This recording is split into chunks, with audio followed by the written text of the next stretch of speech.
સુરતના ગોળાદરા વિસ્તારમાં આમ આદમી પાર્ટીની સભા થવાની છે, તેને લઈને કેટલાક લોકોએ ત્યાં આમ આદમી પાર્ટીના હિન્દુ નેતાઓને મુસ્લિમ ટોપી પહેરાવીને ત્યાં પોસ્ટર લગાવી દીધા છે.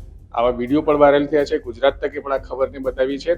હવે આમ આદમી પાર્ટીના સુરત શહેરના અધ્યક્ષ ધર્મેશભાઈ બંડેરી અમારી સાથે છે. તેઓ શું કહી રહ્યા છે? ધર્મેશભાઈ, જે સભા થવા જઈ રહી છે તો એને લઈને જે આમ આદમી પાર્ટીના હિન્દુ નેતાઓને મુસ્લિમ બતાવવામાં આવ્યા છે અને મીઠી ખાડી વિસ્તારના મુસ્લિમ સમાજ બતાવવામાં આવ્યું છે, શું કહેવું છે આ મામલે?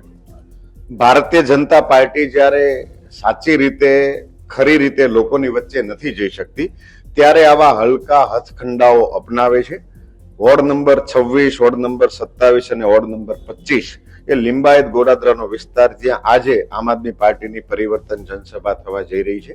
અમારા પ્રદેશ પ્રમુખ માનનીય શ્રી સુદાનભાઈ ગઢવી, ગુજરાતના સૌથી લોકપ્રિય ધારાસભ્યો શ્રી ગોપાલભાઈ ઇટાલિયા અને શ્રી જયંતભાઈ વસાવા પોતે આવવાના છે.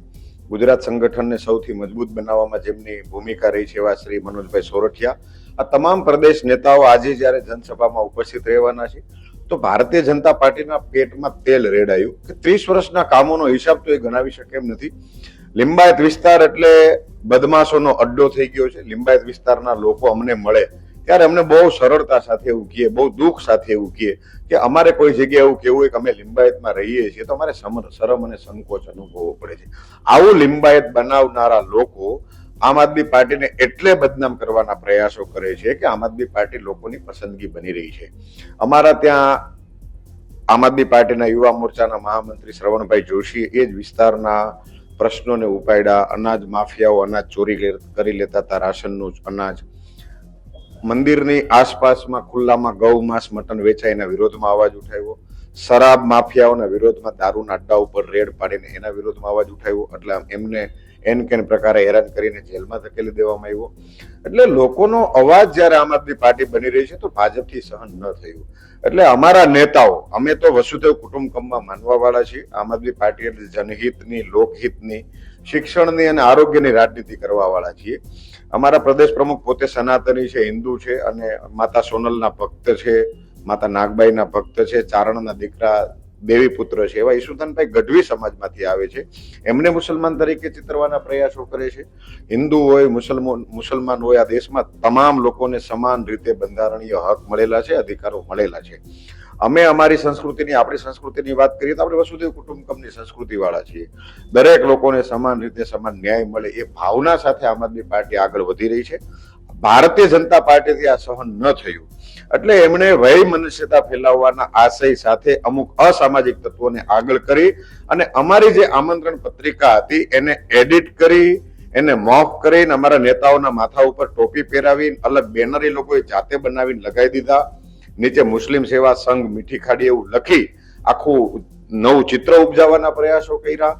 અને પછી સ્યાહી ફેંકે એટલે તમે વિચારો, બેનરી જાતે લોકો એડિટ કરીને બનાવે, પછી સ્યાહી ઈ ફેંકે, ત્યાં ઉભા રહીને જલદ ભાષણો આપે, અસામાજિક તત્વો લોકોને ઉશ્કેરતા ભાષણ આપે, હિંસા ભડકે એવા ભાષણ આપે, હિન્દુ અને મુસલમાનની વચ્ચે વર્ગ વિગ્રહ થાય એવા ભાષણો આપે. એનો અર્થ એમ થયો કે ભારતીય જનતા પાર્ટી પાસે 30 વર્ષનો કોઈ હિસાબ નથી જે જનતાની વચ્ચે જઈ શકે કે જેમને રજૂ કરી શકે. આમ આદમી પાર્ટી તરીકે અમે તો 10-12 વર્ષથી પાર્ટીમાં છીએ, 10-12 વર્ષ જૂની અમારી પાર્ટી છીએ. સુરતમાં અમે ચૂંટાયા એને 5 વર્ષ થયા. અમે નગરસેવકો તરીકે ચૂંટાયા, વિપક્ષની ભૂમિકા ભજવી. અમે અમારે પોસ્ટર લગાવ ધર્મેશભાઈ, આ પોસ્ટર લગાવવાથી શું ફરક પડવાનો છે ત્યાં કે મુસ્લિમ નેતાઓ જે હિન્દુ નેતાઓ હતા આમ આદમી પાર્ટીના છે તમારા, તો એને મુસ્લિમ બતાવવાનું કારણ શું છે? એ લોકો હિન્દુ વર્ગને ડરાવવા માંગે છે, એને ધમકાવવા માંગે છે, એક એવો મેસેજ ફેલાવવા માંગે છે કે અમે ત્યાં જશું, ધમાલ કરશું, તમે કોઈ જતા નહીં.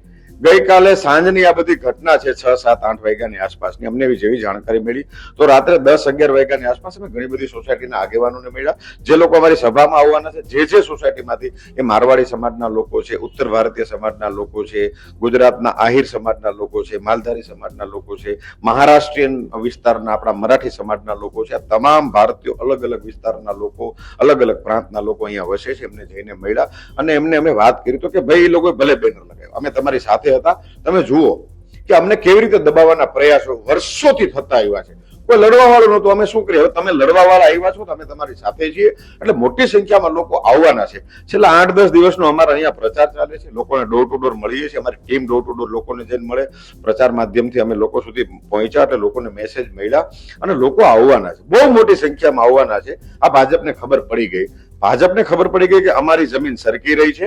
આમ આદમી પાર્ટીને લોકો વધુ ને વધુ પ્રમાણમાં પસંદ કરી રહ્યા છે. આને ગમે તેમ કરીને રોકવા પડે. એટલે ભાજપના ધારાસભ્ય, ભાજપના કોર્પોરેટર એના પેટમાં તેલ રેડાયું અને ધર્મના નામની હલકી રાજનીતિ કરવા માટે આવ્યા. ધર્મ આવું ક્યારેય શીખવતો નથી. મારો ધર્મ, મારી ભારતીય સંસ્કૃતિ, મને તો વિશ્વ આખો મારો પરિવાર છે, એ ભાવના શીખવે છે. અને એ જ ભાવના સાથે અમે જનહિતની, લોકહિતની, લોકોના કલ્યાણ માટેની રાજનીતિ કરતા આવ્યા છીએ. અને એ જ રાજનીતિનો સંદેશ આપવા માટે અમારા પ્રદેશના નેતાઓ આજે ગોડાદરામાં ઉપસ્થિત રહેવાના છે. ત્યારે લોકો આવવાના છે, બહુ મોટી સંખ્યામાં આવવાના છે. પરંતુ આ લોકોને ડરાવવાના માટે, એમને ધમકાવવા માટેનું ભાજપ આ હલકી રાજનીતિ વાળું ષડયંત્ર કરે છે, જેના વિરોધમાં અમે ગઈકાલે રાત્રે ગોડાદરા પોલીસ સ્ટેશનમાં ફરિયાદ પણ કરી છે.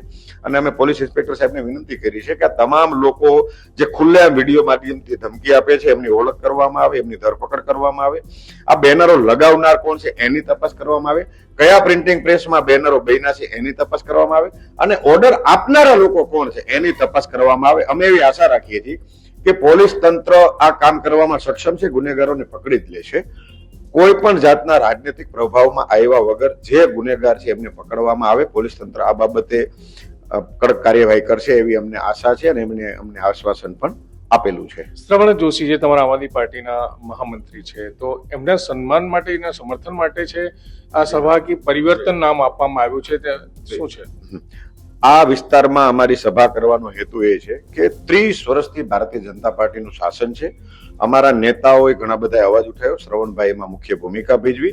આ વિસ્તારની અંદર અસામાજિકતા, અન્યાય જે થઈ રહ્યો છે, રાશન માફિયાઓ ગરીબ લોકોનું અનાજ ખાઈ જાય, શરાબ માફિયાઓ દારૂના અડ્ડા ચલાવે, અહીંયા ગુનાખોરી બહુ મોટા પ્રમાણમાં વધી રહી છે. આસપાસ દાદાના મંદિરની આસપાસમાં ગૌ માંસનું, મટનનું ખુલ્લેઆમ વેચાણ થાય છે. આ તમામ બાબતો અવ્યવસ્થાનો એક ભાગ છે અને એમાંથી પરિવર્તન લાવવાની શરૂઆત આપણે કરવાની છે. ને એમાં અમારા નેતા જ્યારે અગ્રણી તરીકે ભૂમિકા ભજવતા હતા, શ્રવણભાઈ જોશી, તો એમને જેલમાં નાખવામાં આવ્યા. એટલે એમના સન્માનમાં અને એના સમર્થનમાં આમ આદમી પાર્ટી ઊભી છે. અને આ સમર્થનમાં આવવા માટે ગોડાદરા, લિંબાયત, મીઠી ખાડી, ડિંડોલી, નવાગામ, કુંભારિયા, પર્વતગામ, આ તમામ લોકોને ખુલ્લેમ આમ અમે આમંત્રણ આપ્યું છે કે તમે આવો, આપણે સૌ સાથે મળીને આ પરિવર્તનની લડાઈ લડીએ અને આવનારી પેઢીને ઉચ્ચતમ, સારામાં સારું ઉત્તમ ભવિષ્ય આપીએ. એ ભાવના સાથેની રાજનીતિ કરીએ. તો બિલકુલ આપણે સાંભળ્યું ધર્મેશભાઈ ભંડેરી આમ આદમી પાર્ટીના સુરત શહેરના અધ્યક્ષ છે, જેઓ સ્પષ્ટપણે જણાવી રહ્યા છે કે ગોડાદરામાં જે આમ આદમી પાર્ટીના હિન્દુ નેતાઓને મુસ્લિમ ટોપી પહેરાવીને મુસ્લિમ બતાવવાનો પ્રયત્ન કરવામાં આવ્યો છે, એ ભાજપ દ્વારા કરવામાં આવ્યો છે. અને જેમ કે જણાવ્યું છે કે શ્રવણ જોશી જે આમ આદમી પાર્ટીના મહામંત્રી છે, યુવા વિંગના, તેઓ પર અનાજ માફિયા પાસેથી પૈસા લેવાનો આક્ષેપ છે અને તેઓ હાલ જેલમાં છે. તેમાં સન્માનમાં અને સમર્થનમાં આમ આદમી પાર્ટી જે સભા કરવા જઈ રહી છે, તો એને વિરોધમાં ભાજપના લોકો દ્વારા આ બેનરો પોસ્ટર લગાવવામાં આવ્યા છે. સંજય સિંહ રાઠોડ, ગુજરાત.